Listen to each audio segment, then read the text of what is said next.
Les rencontres bilan sur la participation du Burkina Faso à la COP28 se poursuivent.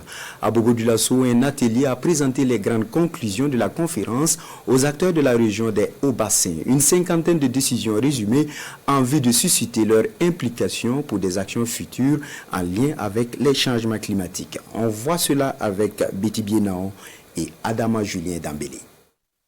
C'est une cinquantaine de décisions d'ordre financier et technique, entre autres, restituées à cet atelier bilan au profit des acteurs de la région des Hauts-Bassins. De grandes conclusions issues de la participation du Burkina Faso à la dernière conférence des parties sur le changement climatique, COP28. Elles sont partagées ici en vue de permettre aux acteurs régionaux concernés d'être au même niveau d'information. Au cours de COP, il y a des négociations techniques. Il y a plus d'une cinquantaine de décisions qui ont été prises et ces décisions sont orientées vers les questions de financement, les questions d'adaptation, les questions d'atténuation, les questions de pertes et dommages liés aux impacts des changements climatiques, les questions d'agriculture, les questions de genre.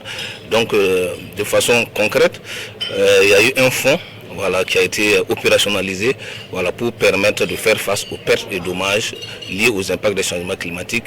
Et il y a eu beaucoup de promesses de financement de la part des grandes puissances. Des résultats qui constituent des acquis certains pour le Burkina Faso dans la lutte contre les conséquences néfastes du changement climatique.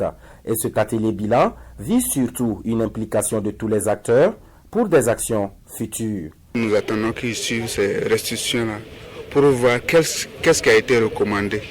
Et qu'est-ce qui est leur part, qu'est-ce qu'ils doivent faire, afin même d'être des relais. Parce que la lutte, là, c'est une lutte de synergie ensemble qu'on doit lutter contre ces changements climatiques. À terme, il est attendu de ses participants d'être également des relais chacun à son niveau pour susciter un regard d'intérêt général aux questions climatiques d'ici la prochaine COP, prévue du 11 au 22 novembre prochain à Bakou, en Azerbaïdjan.